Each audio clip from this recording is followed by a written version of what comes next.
Today on Uncommonly Good MTG, we're looking at the top 5 win rate decks for May of 2025. If you play Standard and you want to see which decks are the best win rate as of this week, then this is the video for you. Stay tuned to find out more.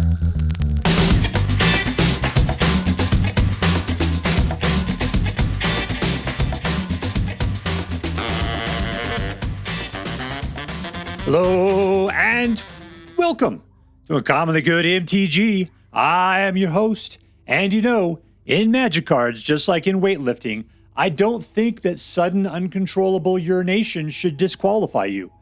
Doctor, you can't suck it.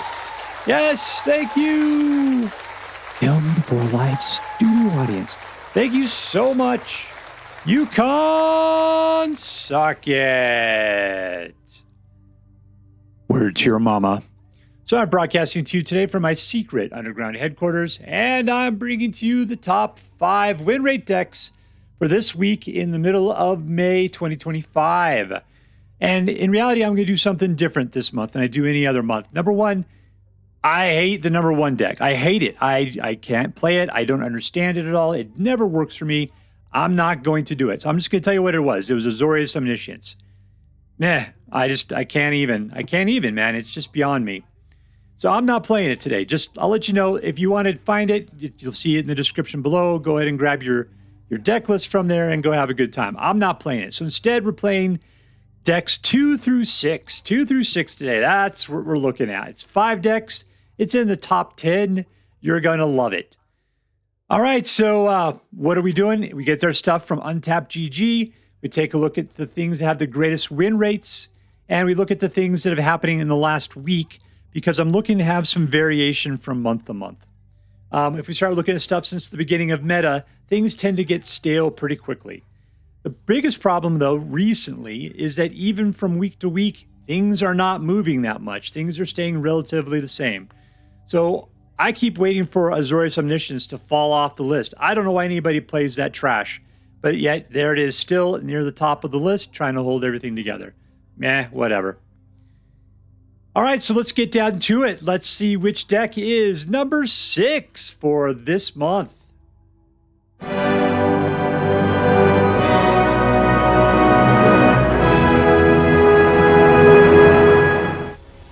right, we're playing against Scrocdiddlydog. Keep.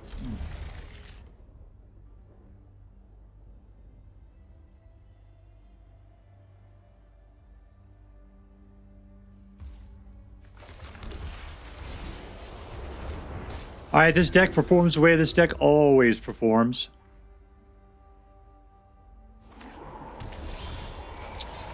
We'll do it. 2s do best. Gets out Essence Channelers. Next turn is Linden turn, apparently.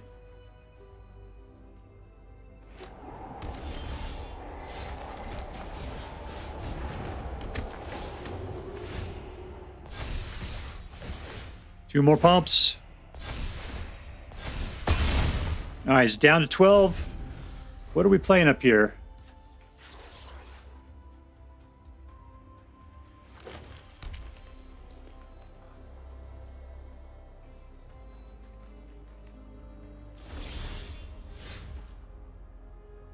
All right, Giant's Primate.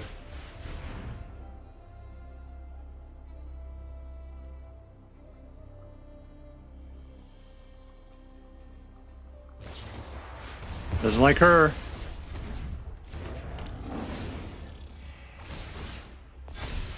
And a Healer's Hawk.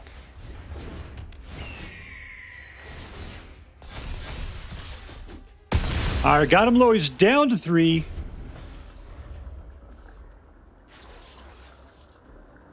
And we win. There you go. Winner, winner, victory dinner. And here we are at number 6 this month. It is Mono White Lifegain. It kind of feels annoying when you play against it. Lifegain is just kind of annoying, but I got to tell you, Lifegain is probably one of the best things you could do because it delays the game. It gives you the time you need to put the rest of your stuff together. You can do lots of things as long as you got Lifegain because you can afford it. You're the one that has the resources. And these guys like to make use of that situation. Essence Chandler is probably your MVP because it's got a lot of value in that the tokens that you grow on it, if it gets destroyed, you get to pass off to somebody else. Pretty much it's exactly like a Johnny's Pridemate, same cost. You know, it's a 2-1 rather than a 2-2, but it's fine. And this thing also gains what? Flying and vigilance if you lost life this turn. There's lots of great opportunities for things with this with the Essence Chandler. So anyways, the other thing you got to watch out is for board wipes. But between Shelter by Ghosts, you know, you can do really well with a deck like this. I'm surprised it doesn't do better on the regular and the fact that it's number 6. Anything in the top 10 is a great deck. All right, so there you go. Number 6 for May of 2025. It is Mono White Lifegain.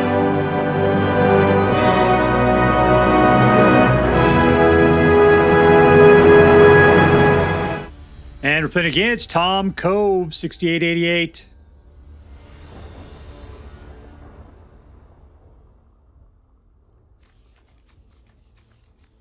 Keep.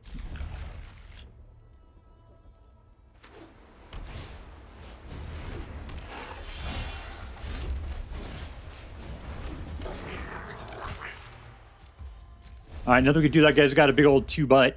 Next turn we can put out the Horde Master. That might be nice.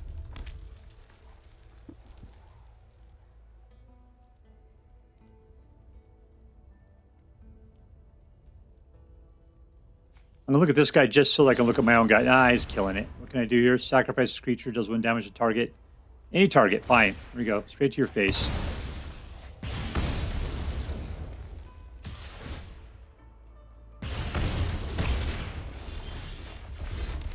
All right, that is it. That is our only course of action at this point. If I try to delay, I'm not going to do me any good.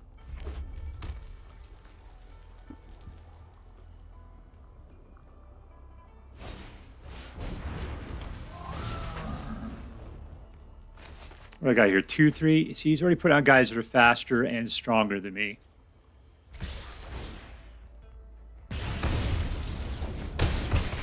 All right, let's go for it. I'll squad heavy. All right, we got a nice blocker. He's got a big butt. He's all pumped up by the Horde Master.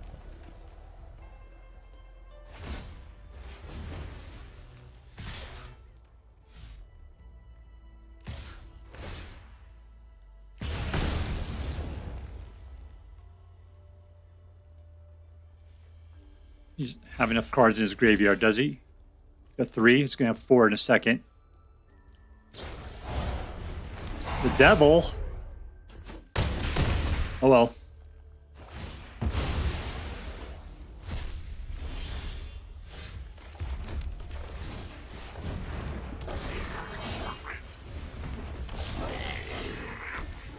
Oh, I put that stuff out in the wrong... Oh, no, it came out all right. Like I said, I thought that the burnout wasn't going to get haste because I put him out second.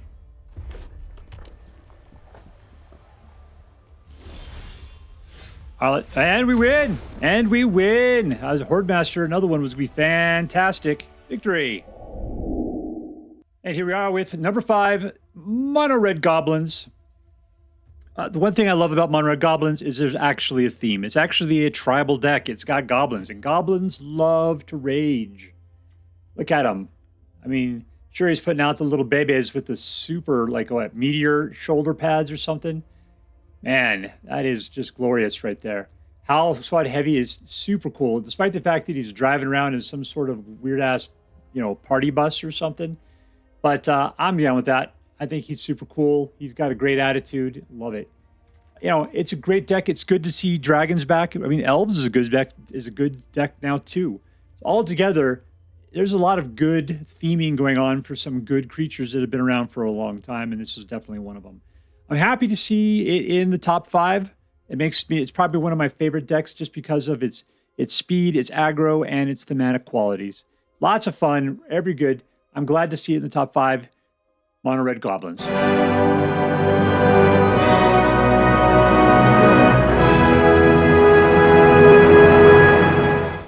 right, we're playing against Atomos 92. Atomos.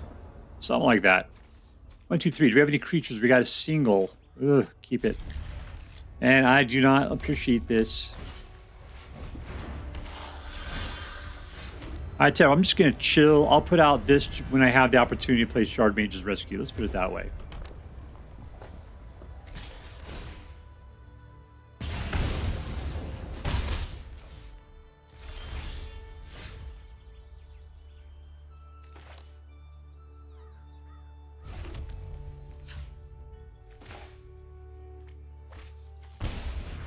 Yeah, I'm cool with that.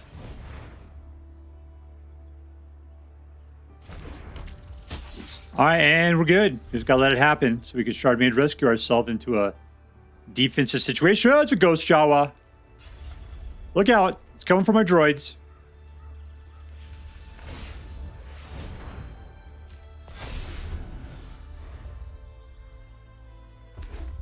I mean, we could shelter by ghosts here, so... Jesus, people, come on.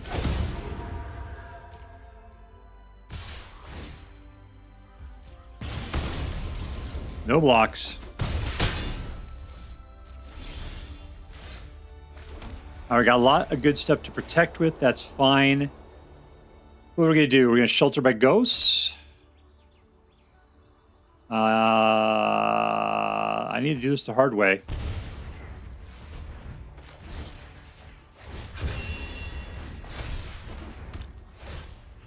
Get rid of that so I got some life gain. Keep the white open for some Shard Mage rescue.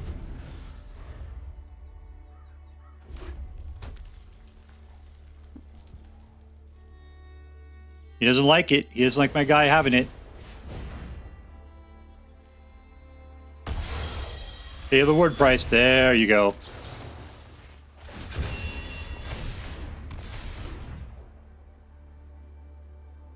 What I don't like about aura decks like this is you got to keep your guy around. All right, we'll throw that out. And we got to pay this right. We need to keep the white available. Let's just do this one and this one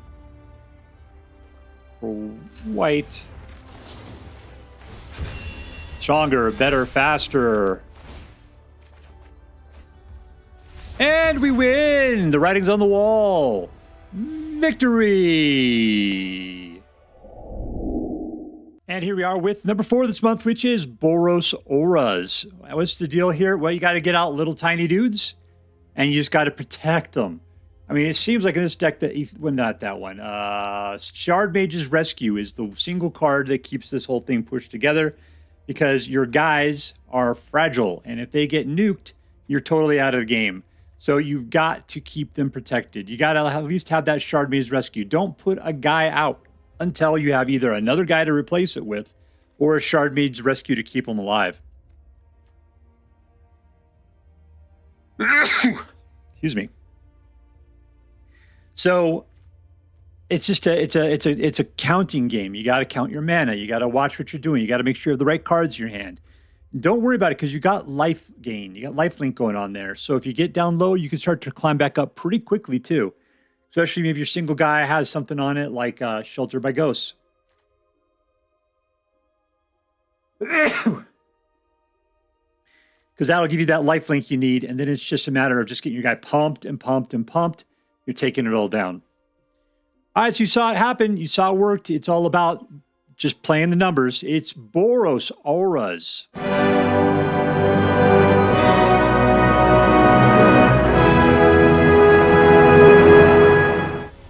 And I'm playing against jiribarren. Jiribarren. Or is it jiribarren? I don't know. All right, what are we playing here? Mono-Red Aggro, probably. Sounds right. Keep.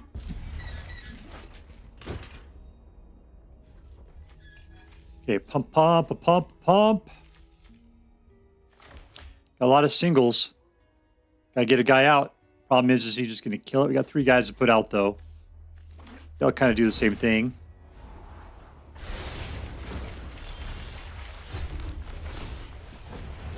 Heart, fire, hero. He's got blood in his eyes. Life gain is not great.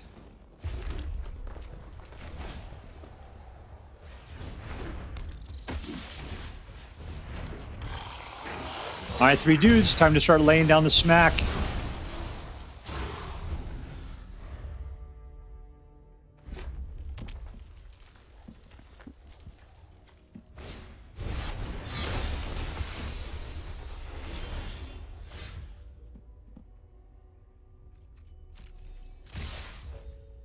All right, next to blockers. He is good.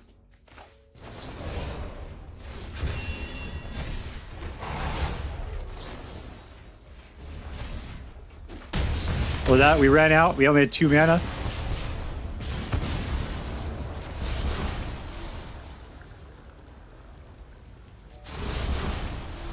We're good. Let's just decline it for the moment. That might have been a mistake, but whatevs.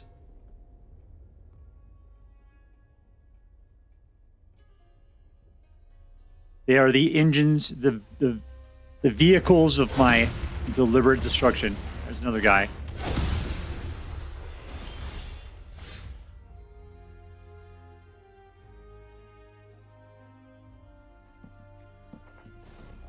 Two mana still. Let's go for it.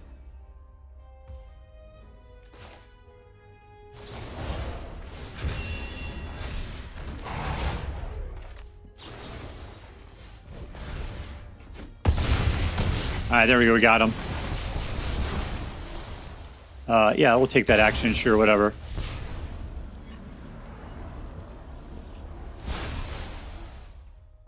You gotta do this a slow way. Take action. Yes, yes, yes. And right there. And the sacrifice for the greater good, which is our opponent's destruction. Keep.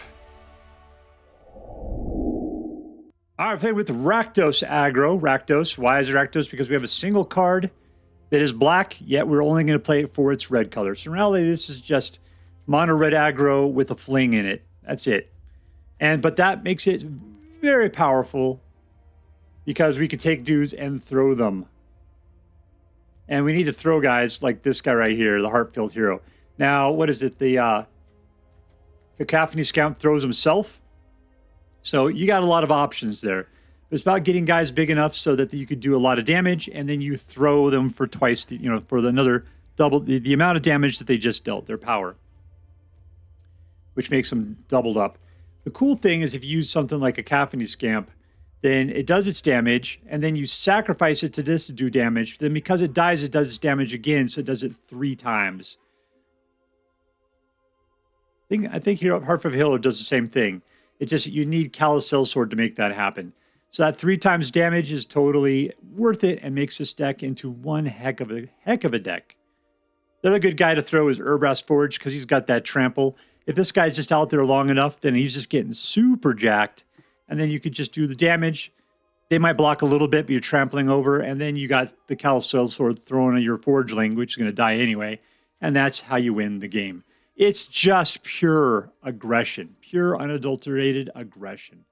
And number 3, that's why it's number 3 for this month, May 2024. No, 2025. There you go.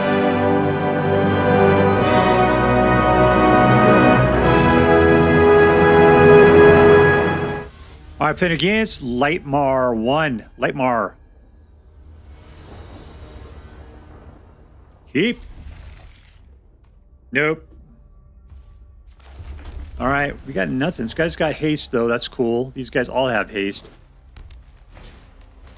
He's got haste. We've all got haste.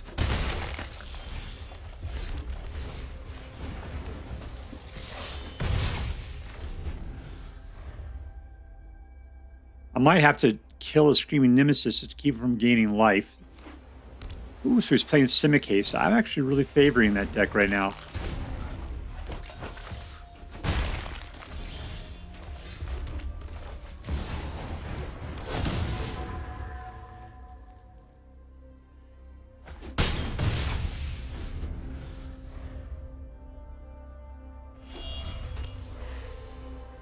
He needs 4 mana to be able to activate the artifact, I believe. He only needs 3 for that.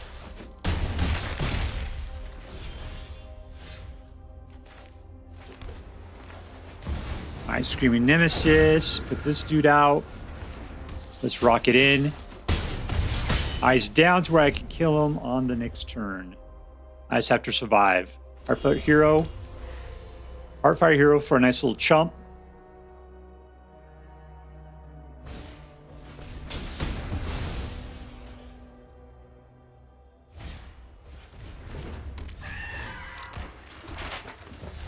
Come at me, yo. I don't think you got it in you, baby. If you counterspell me, that would be horrible. I don't think you got counters in there. You only got 2 mana. You gonna throw out another Zweta Glyph?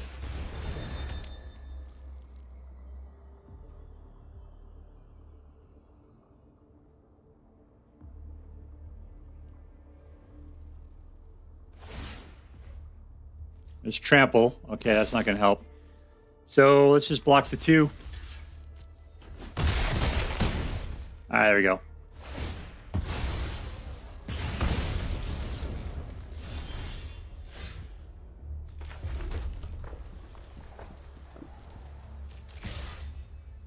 All right, can block one of them. And we win! And we win! Victory! And here we are with the second highest win rate deck from May of 2025. It is Mono-Red Aggro, the monoist red aggro deck of them all. I tend to think of this as almost mono-red mice, just because usually this thing's full of mice. We got the Heartfire Hero, Emberheart Challenger, and the Manifold Mouse. And we've got the Hired Claw, who's not a mouse, but you always see this guy in the mice decks. And the Swiftspear, just because he is, or she's value incarnate right there.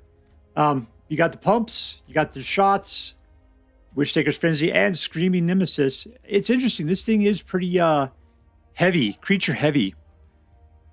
Despite the fact that, Mono-Red Aggro usually plays a little stronger on the instance. Whatever, this deck was still really good. It's interesting to see things change over time. And for being Mono-Red Aggro, it was a great version of the deck. I don't think I got to play with Witchstalker Frenzy today, but this is a really good one. It's nice because when you attack with 2 or 3 guys, it's really cheap to play. And unfortunately, it only takes out other creatures, but it does take out relatively big creatures, which is nice. So anyways, yeah, of the Mono-Red decks, this one was the best of them all, Mono-Red Aggro. And here we are with our list of the top 5 for this month, specifically this week, because we want to see things that are interesting and cool. Azorius Omniscience, Mono-Red Aggro, Rakdos Aggro, Boros Auras, Mono-Red Goblins, with our special guest, Mono-White Lifegain. Yeah, I know we're supposed to do top 5. We did top 6. But, man, Azorius Omniscience sucks so bad, I am not going to play that deck. So we did 5 decks. And they were very close to being the top 5. But if you notice, though, it was pretty much Mono-Red Aggro, Mono-Red Aggro, Mono-Red Aggro again, and Mono-Red Aggro with white auras built into it.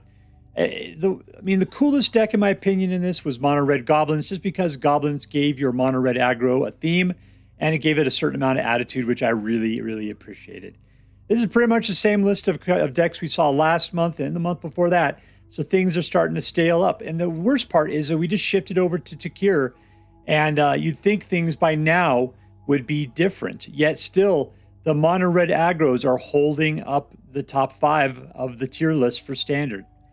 Yeah, it's a little dull, it's a little boring, but, we got to count these out month by month, crossing our fingers and hoping for the best. All right, so if you decide to play with any of these decks, I hope that you have as much fun with them as I did. All right, that's all for now. If you enjoyed this video, please make sure to like and subscribe. From all of us here in the secret underground headquarters of Uncommonly Good MTG, have a great day. See you next time, Space Cowboys. Later.